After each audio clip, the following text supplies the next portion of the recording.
This is my true story. I was a father who gave everything to his only daughter.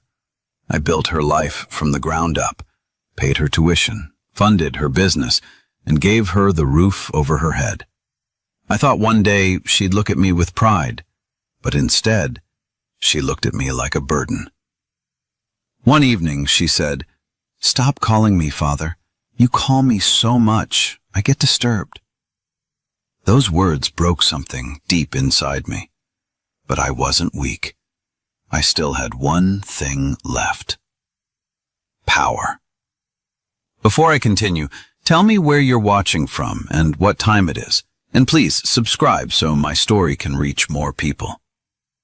I worked every single day for that girl. From the moment she took her first breath, I made a promise that she would never go through what I did. I worked in factories, in warehouses, in the cold, in the heat, wherever they'd take me. My hands were never clean, my back never rested. But my heart was proud. Every dollar I earned went to her future. School fees, clothes, food, everything. I remember skipping lunch sometimes just so she could have new shoes for class. When she was little, she'd run up to me at the gate shouting, "Daddy!" and wrap her arms around my legs. That word used to be my whole world. I didn't have much growing up. My father died when I was 12, and I learned early that love wasn't something handed out. You had to build it with effort. So that's what I did. I built mine through my daughter.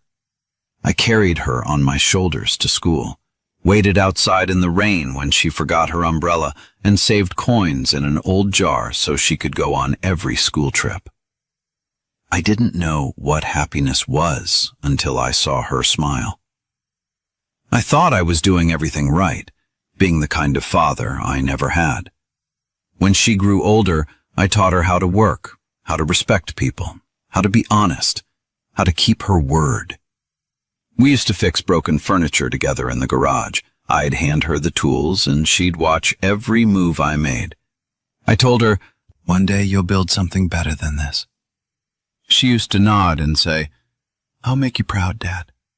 And I believed her. Every time she said that, I felt my body get lighter, my pain go quiet.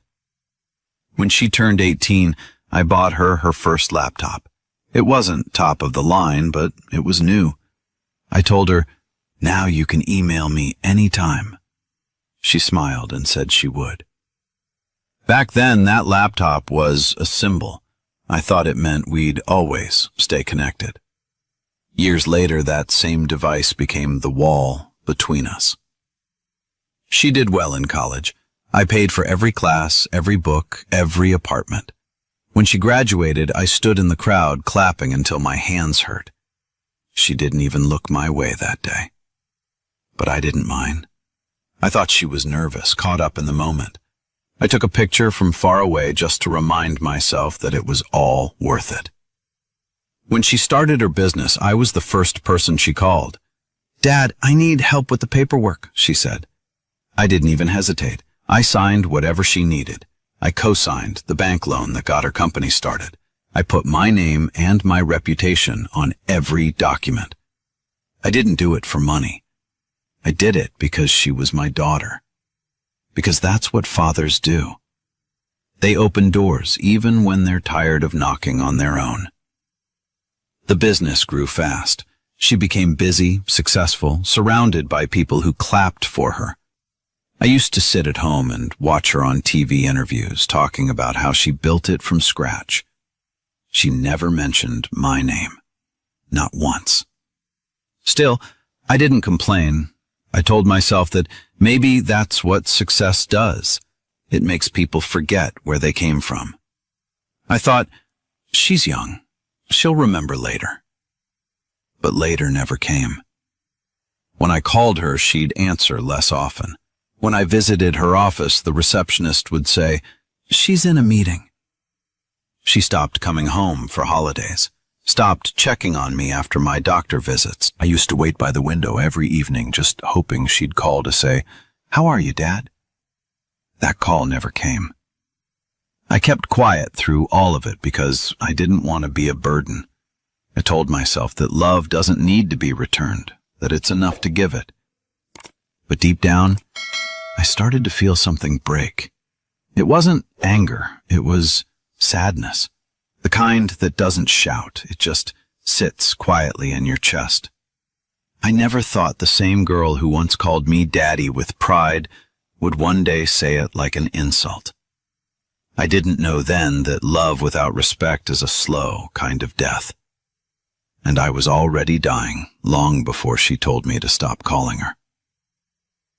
It happened on an ordinary Tuesday evening, the kind of evening that used to be filled with laughter years ago when she'd come home shouting my name and I'd pretend to be asleep on the couch just to hear her giggle as she tried to wake me up. But that was long gone. Now it was just me, sitting alone in my small living room in Sacramento, staring at my phone, thinking whether I should call her again. I told myself maybe she was busy, maybe she was tired, maybe she'd forgotten to call. But that's what fathers always do. We make excuses for the same children who stopped making time for us. I had been sick that week. The medicine made me dizzy, and the silence in the house felt heavier than usual. So I picked up the phone and dialed her number. It was muscle memory by then. I had her number memorized, even though I wasn't sure she'd answer. After 4 rings, she did. For a second, I felt relief. I smiled and said, "Sweetheart, it's me." But before I could say another word, I heard her sigh. Not the sigh of someone tired, but of someone annoyed. "What is it now?" she said flatly. Her tone hit me like a cold wind. I froze for a second, confused, thinking maybe she was just stressed. I said, "Just checking on you, honey. Haven't heard from you in a while." There was silence for a moment. Then, with a sharpness I'd never heard before, she said, "You don't have to keep calling me all the time. I'm busy. Stop calling me, old man." That line echoed in my head. Old man. Not dad, not even father, just old man. Like I was some stranger disturbing her peace. I tried to laugh, hoping she'd realize how harsh that sounded. I said, all right. But you'll always be my girl, no matter how." She cut me off before I could finish. "And stop calling me father," she said. The room fell silent. The air felt heavy. My hand froze mid-air, holding the phone against my ear. I thought I misheard her, that maybe it was a bad connection. But she repeated it, slower this time, each word colder than the last. "Stop calling me father." For a moment, I couldn't breathe. My heart didn't break like glass. It cracked like wood, slow and deep. I didn't shout. I didn't argue. I just sat there listening to the sound of my own breathing. She didn't hang up right away. She stayed on the line for a few seconds, maybe expecting me to say something. But I didn't. When she realized I had nothing left to say, she muttered something under her breath and disconnected. The phone screen went dark. I just stared at it, waiting for it to light up again, thinking maybe she'd call back and say, "I didn't mean that, Dad." But the light never came. The silence in that room was the loudest thing I'd ever heard. I remember looking at the photo on the wall, her as a child sitting on my shoulders, her small hands gripping my head, both of us laughing. I reached out and touched the frame. It felt colder than the phone, still warm in my hand. That night, I didn't sleep. I sat by the window watching the streetlights flicker, wondering how a single sentence could erase decades of love. I thought of every night I stayed awake working overtime to pay her tuition, every meal I skipped so she could eat better, every dream I gave up so she could chase her own. I thought of how proud I was the day she called me Daddy for the first time. That one word used to mean everything to me. Now it was gone, ripped out of my life like it never belonged there. When morning came, I didn't feel angry. I felt empty, like the world had turned gray. People think betrayal comes with fire, with shouting and tears, but it doesn't. It comes with quiet words and an empty chair. I didn't tell anyone what she said, not my neighbors, not my friends. I didn't want pity. I just wanted peace. But deep inside, I knew something had changed forever. She didn't just reject me as a father that night. She erased me from the story I had spent my whole life writing. And I didn't know it then, but that silence, the silence that followed those words, would become the start of everything that came next. The days after that call felt longer than any I'd ever lived. Every hour moved slow, like time itself didn't want to move forward.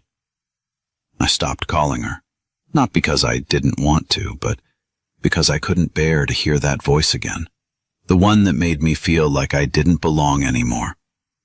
I'd sit in my chair by the window, staring at the street, pretending I was waiting for someone, but I wasn't. I was just trying to fill the silence. The phone stayed on the table beside me, fully charged, untouched. For the first time in years, it didn't ring. Word spreads fast in small towns. People started to notice that my daughter no longer visited.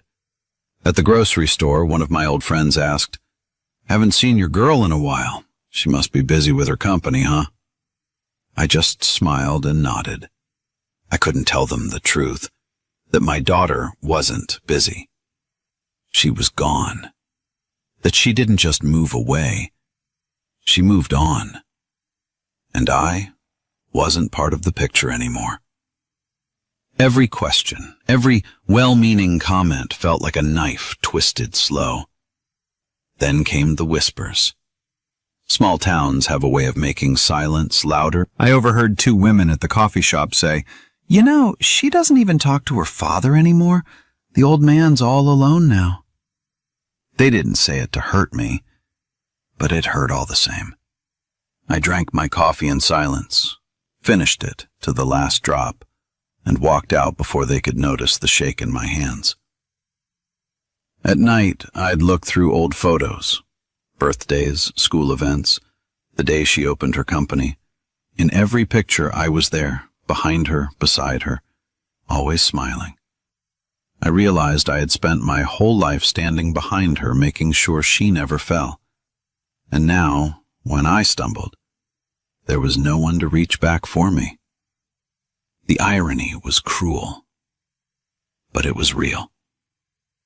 Her husband stopped answering my messages too. I used to send him small texts asking how they were doing, if they needed anything. He'd reply politely before a few words, nothing more. But after that night, he stopped completely.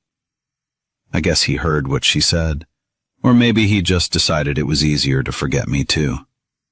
Either way, the silence grew heavier.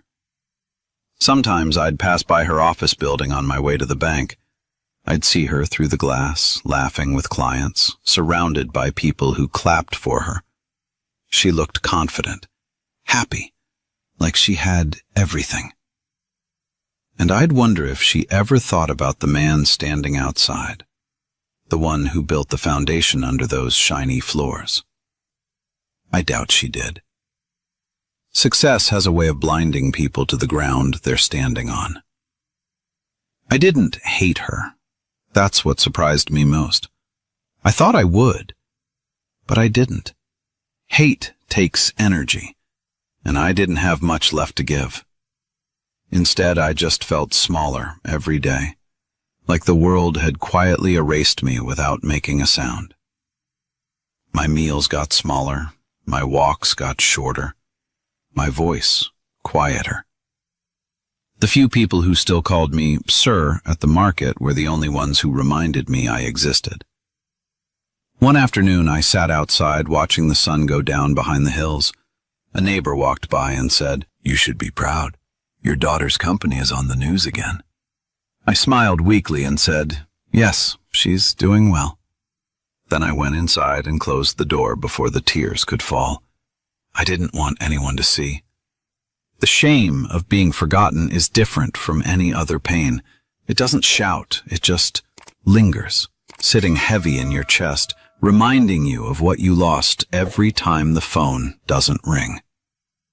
But as the days went by, the sadness started to turn into something else. Not anger, not revenge. Clarity. I started to remember things I had forgotten. Documents, signatures, papers with my name still on them. She might have stopped calling me father, but legally, my name was still tied to everything she owned. Her company, her assets, her success. All of it started with my approval, my co-signature, my trust. And the more I thought about it, the more that silence inside me began to harden. I wasn't powerless. I had just forgotten how much power I actually held.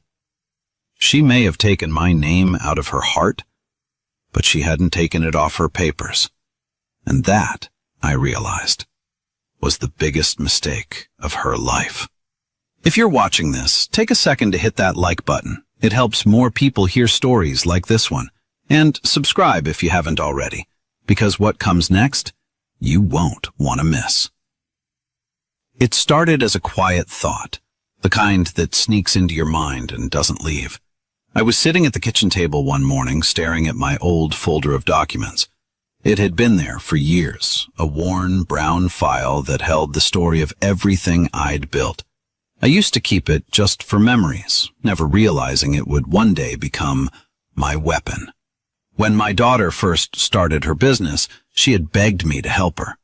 I still remember that day clearly. She came to me with big dreams and even bigger plans. Her voice was full of confidence, but her wallet was empty. "Dad," she said, "I just need your signature to get started." I didn't hesitate. I went with her to the bank, signed the loan papers, co-signed the contracts, and even let her register the business under both our names. At first, she said it was just a formality, that once things got running, she'd transfer everything. I trusted her. I thought trust was the same as love. The folder contained every piece of that trust, the proof that my name still stood behind her success. Without my guarantees, that business wouldn't have existed. The bank had only approved the startup loan because of my property, my assets, and my name. Back then, it felt good to help her. I was proud when people said, "You raised a smart girl." But over time, she started acting like the company was all hers. She changed the signage, dropped my name from everything public, and told people she built it from scratch. I didn't argue. Let her have the spotlight, I thought. What matters to me is seeing her succeed. But now, looking at those papers again, I realized the spotlight wasn't hers alone. The stage she stood on still belonged to me. The documents were all there, original property titles, share agreements, the loan application with my name signed neatly next to hers. I kept flipping through each page, and with every signature, I remembered every sacrifice that came with it. I could still see the small coffee stain on one paper from the day I had come straight from work to meet the banker. I didn't even change my shirt before signing. My name, my fingerprints, my sweat. Everything about that business carried a part of me, and she had forgotten that. I leaned back in my chair and smiled for the first time in weeks. Not out of happiness, but realization. My daughter thought she had moved past me, that I was just an old man clinging to the past. But she forgot something important. The foundation never forgets the builder. No matter how tall the building gets, the ground it stands on still owns it. And I was the ground. That afternoon, I went to my small safety deposit box at the local credit union. Inside was another folder. Insurance, savings, a few joint accounts that still had her name next to mine. She probably hadn't even thought about them in years. She was too busy chasing profits, too busy pretending I didn't exist. I ran my fingers over the metal edge of the box and thought, if she can erase me from her heart, I can erase her from her success. Not out of anger, but out of balance. I didn't tell anyone about what I found, not my neighbors, not even Mr. Harrison, my old attorney. Not yet. I wanted to make sure every move was careful, legal, clean. I spent the evening going over every line, every term, every fine print she never bothered to read. She was good with numbers, but not with details. She thought signing a few documents meant control. She didn't realize that power isn't in ownership. It's in the signature that started it all. By the time night fell, I had already decided what needed to be done. She had built her business with my name, and now she would learn what happens when that name is taken back. She had forgotten that respect is the real currency, and without it, even an empire becomes worthless. As I put the folder back in its place, I said softly to myself, she told me to stop calling her father. That's fine. But when the world stops calling her successful, maybe she'll remember who gave her that name in the first place.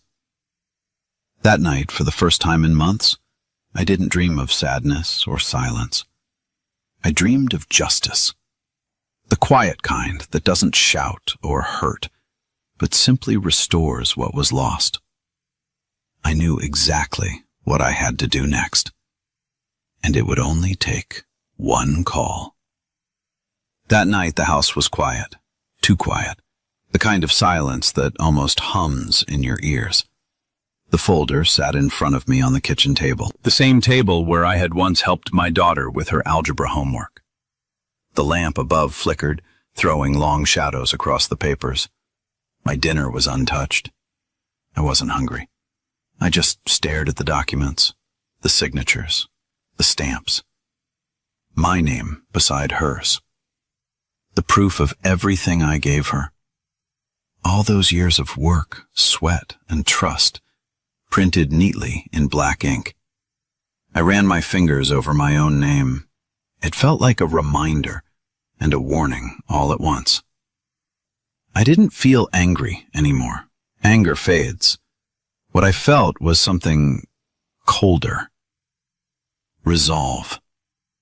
That was the night I decided enough was enough.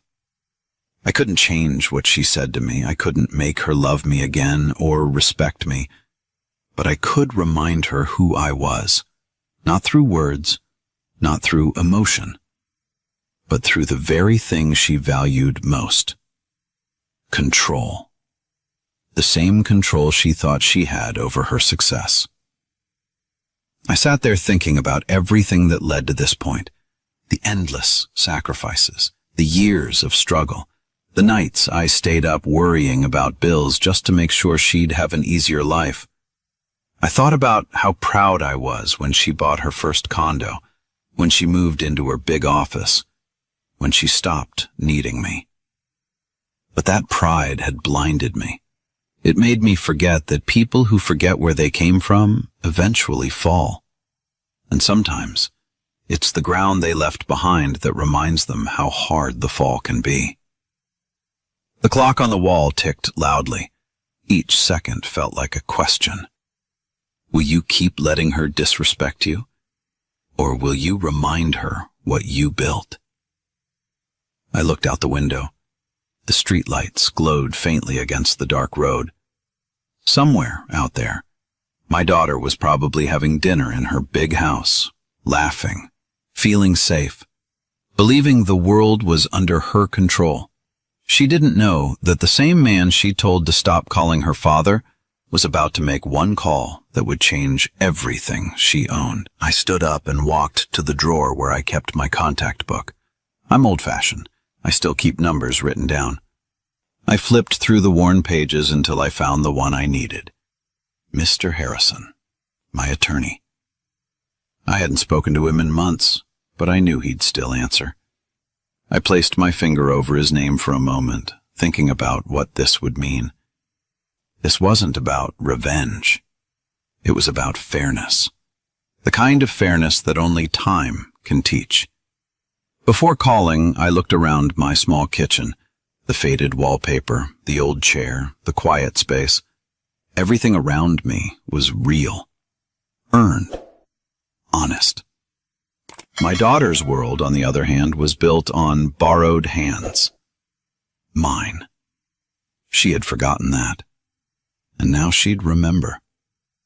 I took a deep breath and dialed the number. It rang once, twice. Then a calm voice answered. Mr. Harrison speaking. I didn't waste time. It's me, I said. I'm ready to withdraw my name from all my daughter's company documents. Every guarantee, every signature. I don't want to be connected anymore. There was a pause. Then he said carefully, You're sure about this? I said, I've never been more sure in my life. He promised to start the paperwork first thing in the morning. It would be clean, legal, final. Once done, the contracts would collapse, the loans would be recalled, the investors would lose confidence. Everything my daughter thought was unshakable would start to crumble, quietly, piece by piece, without a single argument or raised voice. When I hung up, I didn't feel guilt. I didn't feel victory. I just felt peace. The kind that comes when you stop waiting for people to change and start taking control of what's yours. I walked to the window again and looked at the night sky. The moonlight hit the street where I used to walk her to kindergarten. Back then, she'd hold my hand tightly, afraid of the dark. Now, she was the one who needed to find her way through it. That night, I turned off the light, went to bed, and slept without dreams. My mind was clear. My heart was steady. I knew what I had done would not destroy her. It would teach her. Because sometimes the only way to make someone remember their roots is to shake the tree they grew from. If this story is hitting you deep, do me a favor and share it with someone who needs to hear it. Hit that share button. Let's remind people what respect really means. The next morning began like any other, but I could feel something different in the air. I woke up early, made myself a black coffee, and sat by the window. The street was quiet, the way it always is before something big happens. I didn't rush. I didn't second-guess myself. The call to my attorney the night before had already set everything in motion. By the time the sun fully rose, the process had started. My name, the same name that once gave my daughter's business its strength, was being removed from every file, every contract, every account that carried my signature. Around mid-morning, my phone rang.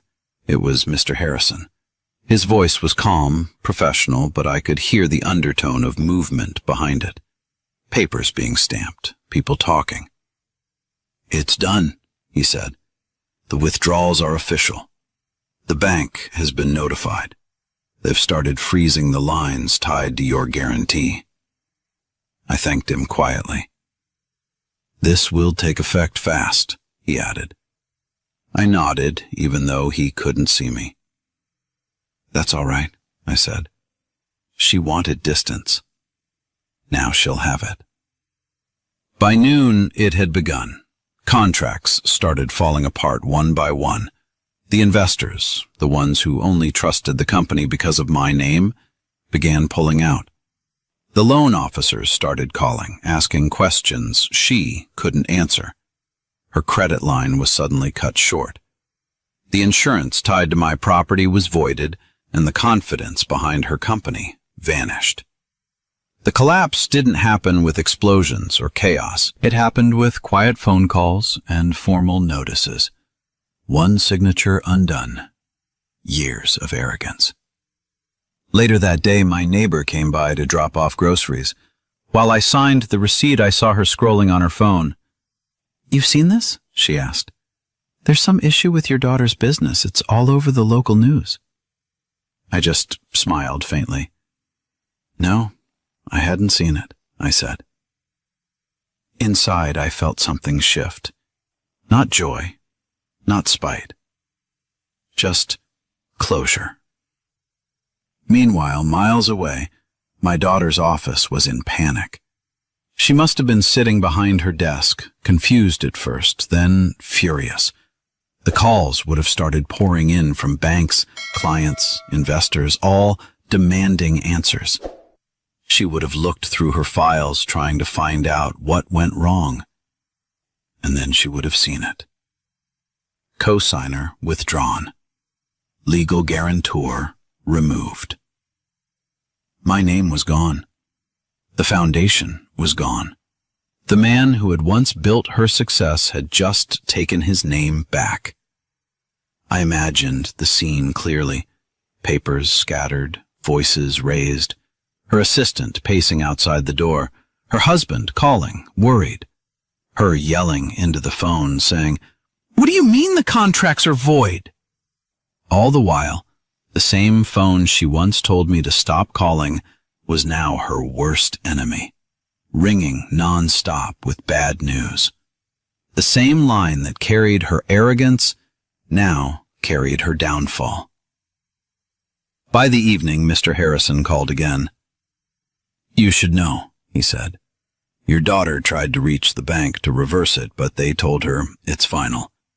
Your withdrawal nullifies the agreements. Without your guarantee, everything reverts." I asked, "How long until it's complete?" He replied, "By tomorrow morning, it'll all be public record." After hanging up, I went to the kitchen, poured myself a glass of water, and sat down. I looked around my small house. Clean, quiet, simple. Everything here was mine. Not because of wealth, but because it was earned, honestly. My daughter had forgotten the meaning of that. She thought success came from shouting louder, from showing off, from cutting people out once she'd climbed high enough. But she never understood that if you burn the hands that lifted you, the fall hurts more than the climb ever did. I didn't celebrate. I didn't call anyone. I just sat there as the sky darkened and the first bit of rain tapped the window. I thought about the night she told me, "Stop calling me, Father." I wondered if she remembered it now, if she realized that sometimes a single sentence can rewrite everything. She told me to stop calling. I did. I made one call instead, the last one I'd ever need to make. That night, I slept peacefully. The storm had already started for her, but for me, the silence was finally calm. I had done nothing illegal, nothing cruel. I had simply reminded her of the truth, that respect and success share the same foundation, and once it's gone, everything above it falls. By the next morning, the entire town knew something was wrong. It started with whispers, short messages, quiet phone calls, headlines that didn't make sense at first. Local business empire collapses overnight. Investors pull out after guarantee withdrawal. Her name was everywhere, and not in the way she was used to. I woke up early, as I always did, made myself tea and turned on the radio. The announcer's voice was calm, almost detached, but every word hit like a hammer. Sources confirmed the company's assets have been frozen following legal withdrawal by the cosigner. That was me. They didn't say my name, but they didn't have to. I sat there in silence, stirring my tea, and thought, she must be reading this too. By noon, the first knock came. It was her, my daughter. The same woman who told me to stop calling her father now stood on my doorstep, hair messy, shirt wrinkled, eyes swollen. Her car was parked halfway on the sidewalk like she couldn't even think straight. I opened the door, but didn't step aside. She looked at me for a moment, breathing heavy. "Dad," she said, voice trembling. It was the first time she'd said that word in months. I didn't reply. I just stared at her. Not with anger, but with the same calm she once mistook for weakness. She ran her hand through her hair, pacing on the porch. "Something's wrong," she said. "The banks are calling. The investors are gone. The company's shut down. They're saying your name, that you—" She stopped mid-sentence. Her voice cracked, and I could see it. The panic, the realization, the fear. She understood. She knew. The man she told to stop calling had made one call that erased her empire. "Why would you do this?" she shouted suddenly, her voice breaking through the quiet morning. The neighbor's curtains moved slightly. I stayed calm. "You wanted distance," I said softly. "I just gave you what you asked for." She shook her head, tears filling her eyes. "Dad, please." That word again. Dad. It sounded different now. Not proud, not careless, but desperate. She took a step closer. "You can fix this, right? You can call them, tell them to reinstate it." Her voice started shaking. "Please, they're going to take everything." I looked at her and said nothing. She kept talking, rambling, pleading. "We have bills, Dad. The house, the car, the employees, they're all calling me. They think I cheated them. Please, I need your help." She reached for my arm, but I pulled away. "You said not to call you father," I said. "So why are you calling me now?" Her face fell. She froze like a child caught lying. For a long moment, neither of us spoke. The wind picked up, carrying the faint sound of church bells from down the street. I could see it, the regret starting to sink in. The panic had turned into shame. She knew what I was saying was true. She had treated me like I was nothing. But now, the man she ignored was the only one who could save her. She looked at the ground, shaking her head. "I didn't mean it," she said quietly. "I was angry. I didn't know what I was saying." I folded my arms and said, "You knew exactly what you were saying. You just never thought it would cost you anything." She broke down then. Her voice cracked, her hands trembled, and she started crying. Not out of pain, but out of realization. "I'm sorry," she said. "I was stupid. I thought I didn't need you." Her words came out between sobs. "Please, Dad, I'll fix everything. I'll do anything." She dropped to her knees on the porch. The neighbors were watching now, their blinds slightly open. I didn't care. I let her stay there. Because sometimes lessons aren't taught through lectures. They're taught through loss. I didn't shout. I didn't gloat. I just stood there, silent. She begged for a long time before finally whispering, "Please forgive me." I didn't answer. I just said, "Get up. Go home. Think about what respect costs, because you just paid for it." As she walked away, shoulders slumped, I felt no hate, no satisfaction, just peace. She had finally learned what pride couldn't teach her, that no success built on disrespect can last. That night I sat alone again, looking at the same phone she once told me to stop using. It was quiet now. No calls, no noise, just silence. But this time, that silence didn't feel lonely. It felt earned. The next day, I thought it was over. I thought she would take the loss, go quiet, and disappear for a while, like proud people do when they fall. But by evening, I heard another knock, softer this time. I didn't open it right away. I waited. The knock came again, steady, hesitant. When I opened the door, there she was, sitting on the porch steps like a lost child. Her blazer was gone, replaced by a plain sweater, her face pale, her eyes swollen red. She looked smaller, weaker, like someone who had been stripped of everything but guilt. When she saw me, she stood up quickly, her hands shaking. "Dad?" she said again, voice breaking before the word even finished. She didn't wait for an invitation. She walked straight in and dropped to her knees in the middle of my small living room. Her voice came out cracked, desperate. "Please, Dad. Please. I made a mistake." She started crying openly. Not the kind of crying people do for sympathy, but the kind that comes from somewhere deep, the kind that shakes your whole body. Her tears hit the floor, one after another. I didn't move to help her. I just stood there watching.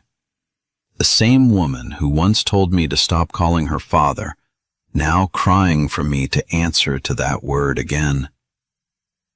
"I was wrong," she said between breaths. "I thought I didn't need anyone. I thought I was strong."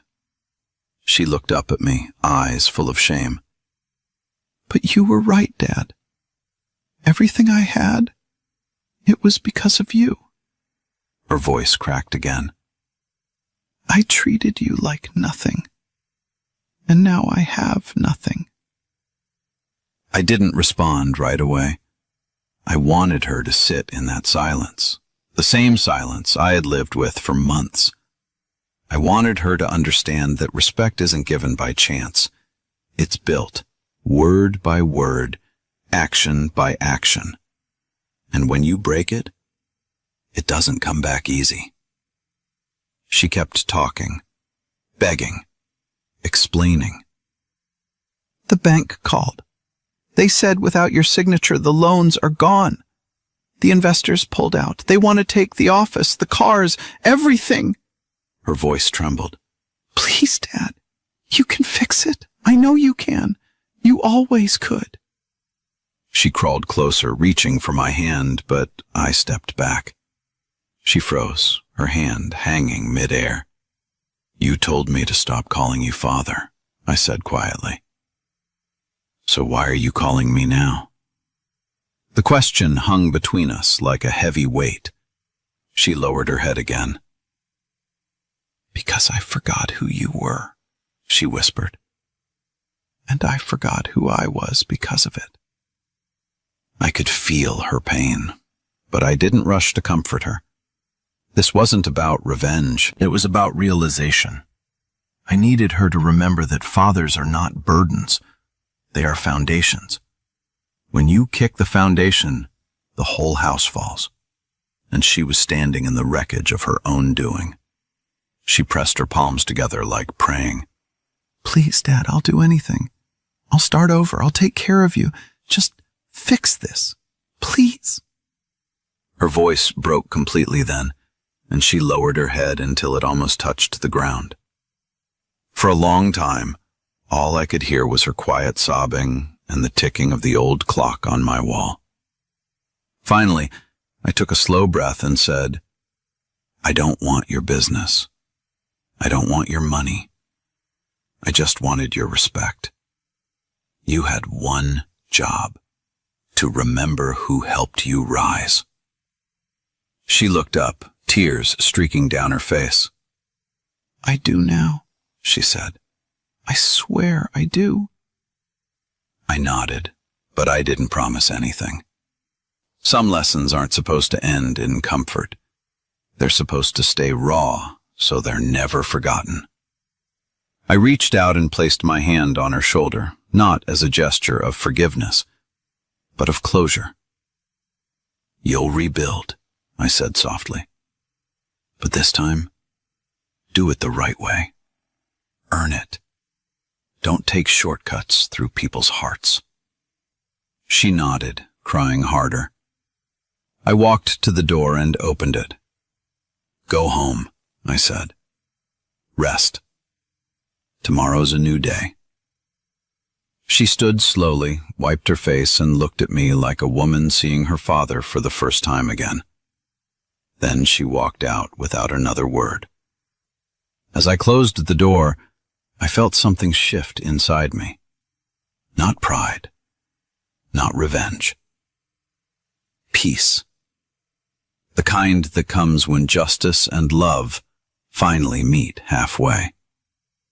She had begged for forgiveness, and I had given her something better. The chance to become a woman worth forgiving. After that night, everything felt different. Not just for her, for me too. I didn't feel like the same quiet father sitting by the phone waiting for a daughter who never called. Something had shifted deep inside. For the first time in years, I felt balanced. Not powerful, not proud, just even. The world had a way of setting things right when you finally stopped protecting the wrong people from consequences. In the days that followed, my daughter tried to fix things. She called the banks, the investors, even the attorney, but the system had already done its work. Every door she opened led to another closed one. Every person she called had already moved on. The company that once made her untouchable was now silent. No meetings, no clients, no transactions. The sign that once bore her name now looked meaningless.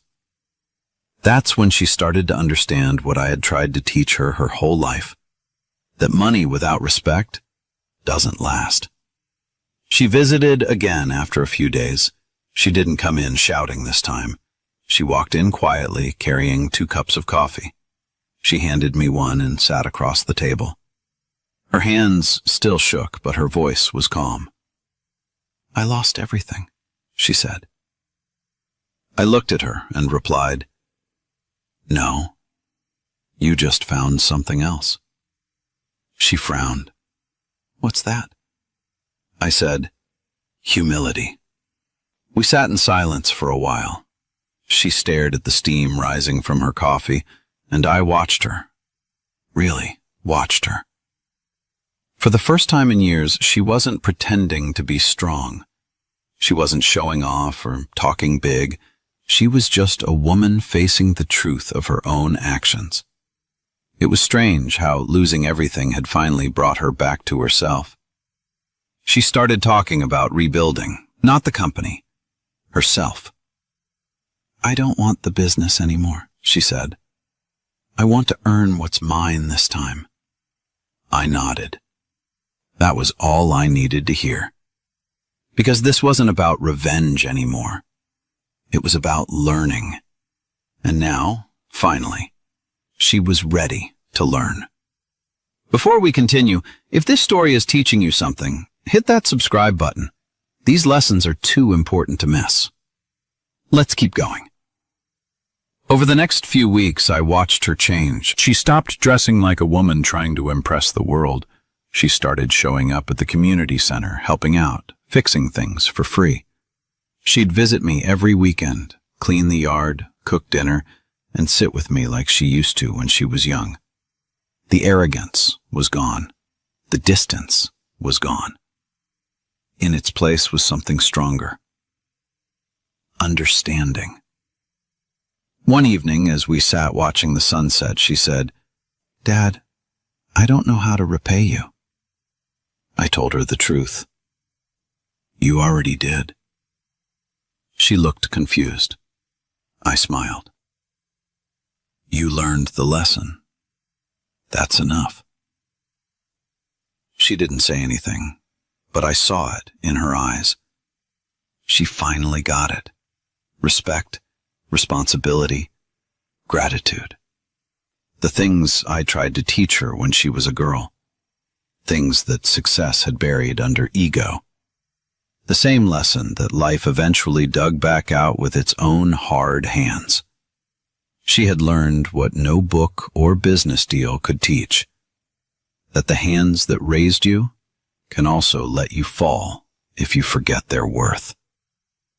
She started from scratch after that, found a small job, rented a small apartment. She called me often, not out of habit, but out of choice. Sometimes just to ask how I was. Sometimes to tell me about her day. I never asked about the money or the company. None of it mattered anymore. What mattered was that I had my daughter back. Not the businesswoman, not the prideful woman, but the girl I once raised. People in town still whispered about what happened. They called me ruthless, cold. They said I destroyed my daughter's future. But I didn't destroy it. I saved it. Because sometimes love doesn't mean giving more.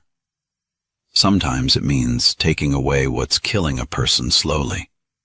Their arrogance, their blindness, their pride. I took that from her, and in doing so, I gave her herself back. She told me once, "Dad, I finally understand why you did it." I nodded and said, "Good."